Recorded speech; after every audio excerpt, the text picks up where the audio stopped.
Oke, berjumpa lagi dengan saya di channel Ngobrolin Ilmu Sosial.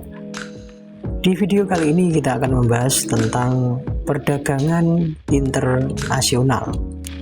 Jadi ketika kalian melihat ya beberapa barang di sekitar kalian yang mana ini made in China misal, atau made in Vietnam dan lain sebagainya, itu merupakan tanda ya bahwasanya adanya perdagangan internasional. Lalu apa definisi dari perdagangan internasional? Secara definitif, perdagangan internasional adalah aktivitas jual beli barang dan layanan atau jasa antar berbagai negara yang melibatkan konversi mata uang dan lintas batas. Kita pegang beberapa kata kunci, yaitu antar berbagai negara dan lintas batas. Jadi setiap perdagangan yang melintasi batas suatu negara itu bisa dinamakan perdagangan internasional. Kita masuk ke teori yang menyatakan bahwasanya adanya perdagangan internasional.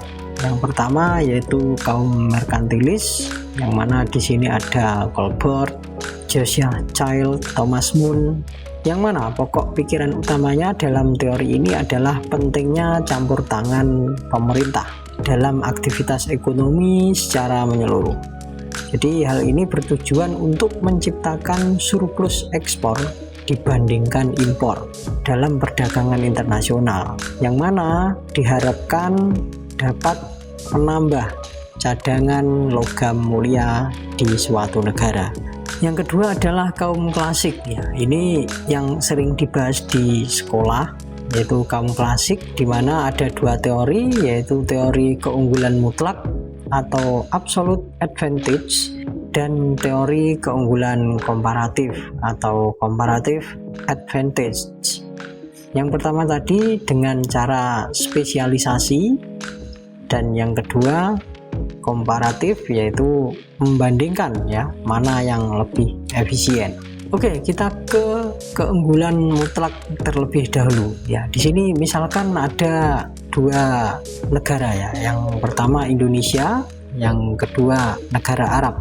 Jadi di sini kita membandingkan dua barang, yaitu beras dan minyak ya. Misalkan Indonesia ini dalam misal 1 jam ini bisa menghasilkan 150 kg beras dan 100 liter minyak. Arab ini bisa menghasilkan ya di bawahnya Indonesia ya 110. Lalu minyak ini dalam 1 jam Arab bisa menghasilkan 120 liter. Nah, maka secara perdagangan internasional bisa terjadi ketika Indonesia ini fokus ya kepada produksi beras dan Arab ini berfokus pada produksi minyak. Jadi kalau Indonesia ini ingin memperoleh minyak ya beli di Arab, tetapi kalau Arab ini ingin mendatangkan beras ya dia beli di Indonesia. Seperti itu mekanisme atau terjadinya perdagangan internasional menurut ya keunggulan mutlak. Yang kedua, keunggulan komparatif. Jadi keunggulan komparatif ini membandingkan ya mana barang atau jasa yang lebih efisien untuk diproduksi di suatu negara tertentu agar tetap terjadi perdagangan internasional. Kita buat sama kasusnya tetapi negaranya berbeda. Kita tetap pegang Indonesia dan ini ada Vietnam. Misalkan nih dalam 1 jam Indonesia ini bisa memproduksi beras 150 kilo dan minyak 100 liter. Sementara Vietnam ini hanya bisa memproduksi 70 kilo beras dan 90 liter minyak. Secara absolut ini tidak akan terjadi perdagangan internasional. Ya, mengapa harus terjadi perdagangan internasional ketika Indonesia ini bisa memproduksi lebih banyak barang ya di sini? Tetapi secara komparatif ini bisa terjadi perdagangan internasional ya, dengan cara apa? Menghitung lebih efisien mana barang yang diproduksi. Misalkan di sini Indonesia ini bisa memproduksi 150 kilo beras dan 100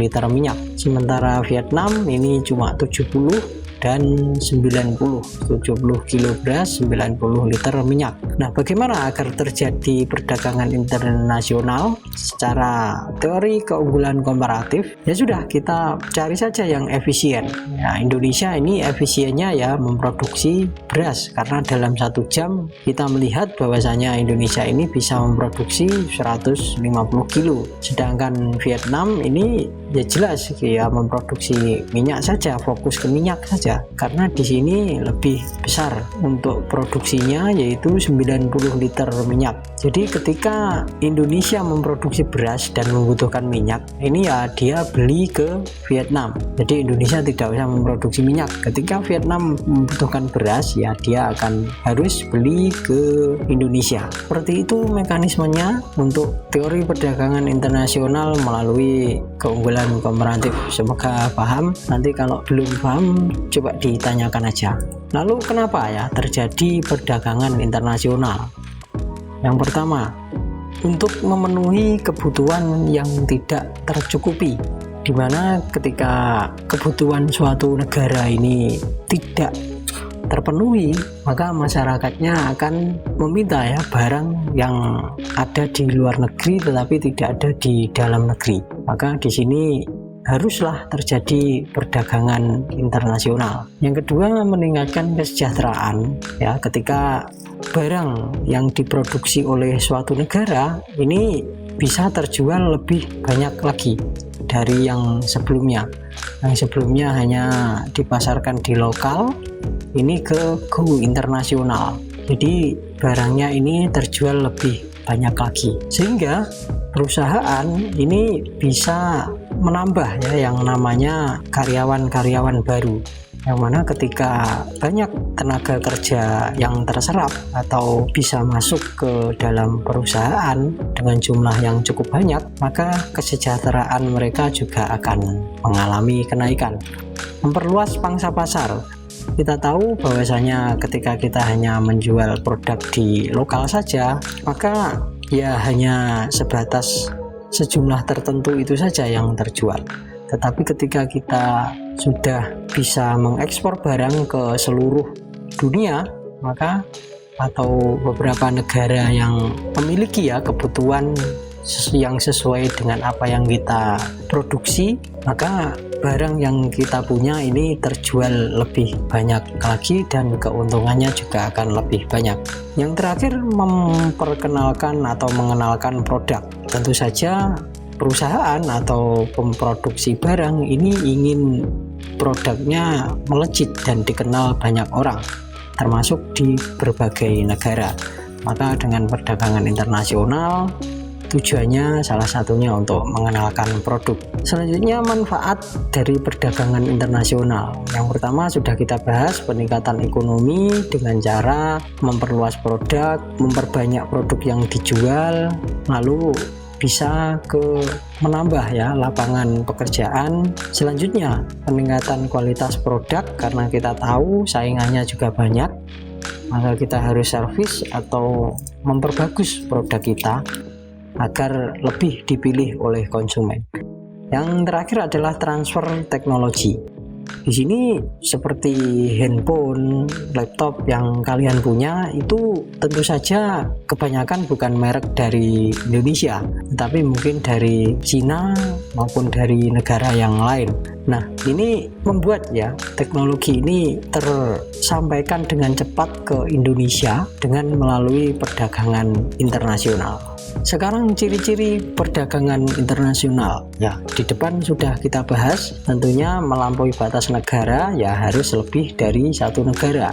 agar terjadi perdagangan internasional. Yang kedua adalah bertujuan ekonomi. Ya, tentu saja yang namanya berdagang berkaitan dengan ekonomi, yaitu peningkatan pendapatan negara atau penghasilan masyarakat juga. Yang ketiga menggunakan currency asing. Ya, misal kita berdagang dengan Cina minta kita harus berdagang ini pakai dolar misal, ya udah berarti rupiah itu harus ditukar ke dolar dulu baru kita bisa transaksi. Yang terakhir diatur oleh hukum internasional. Pastinya kalau perdagangan internasional ya hukumnya harus tingkat internasional.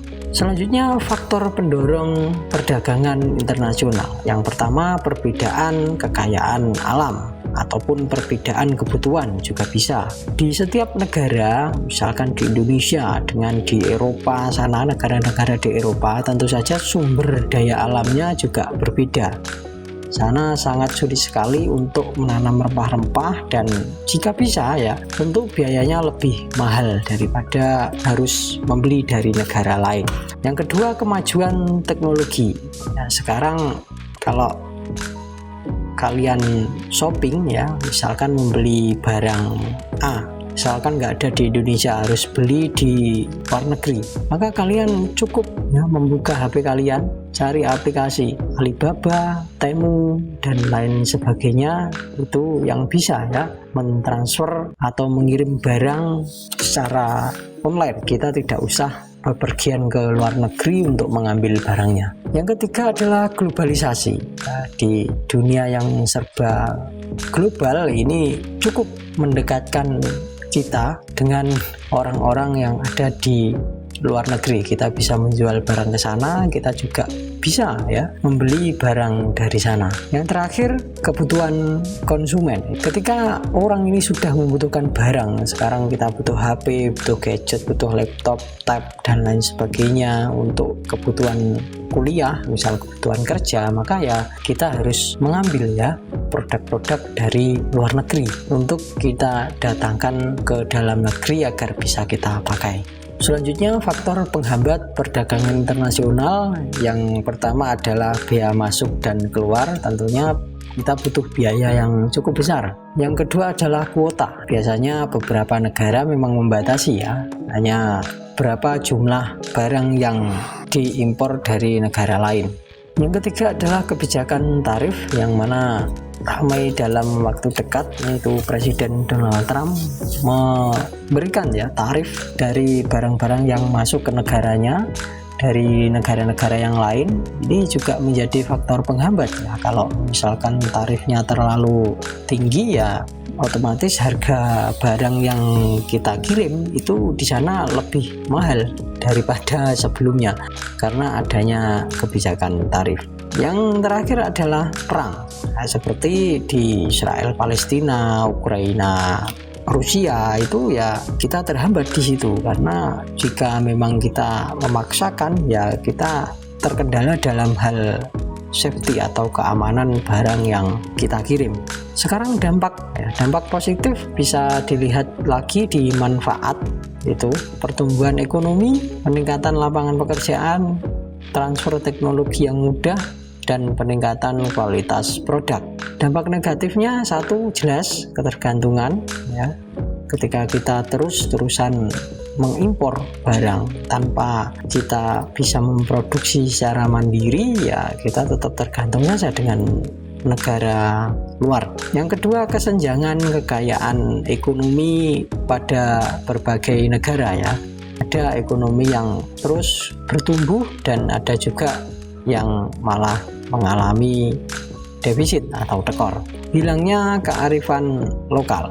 Jadi bisa jadi dengan transfer teknologi yang sekarang ini terjadi, ini kita kurang ya memperhatikan beberapa kearifan lokal yang ada di daerah kita. Misalkan ya coba aja kalian tanya pada anak-anak sekelas SD maupun lebih kecil lagi, ini tentang bahasa daerah saja mungkin mereka juga belepotan dan kurang tahu artinya apa itu.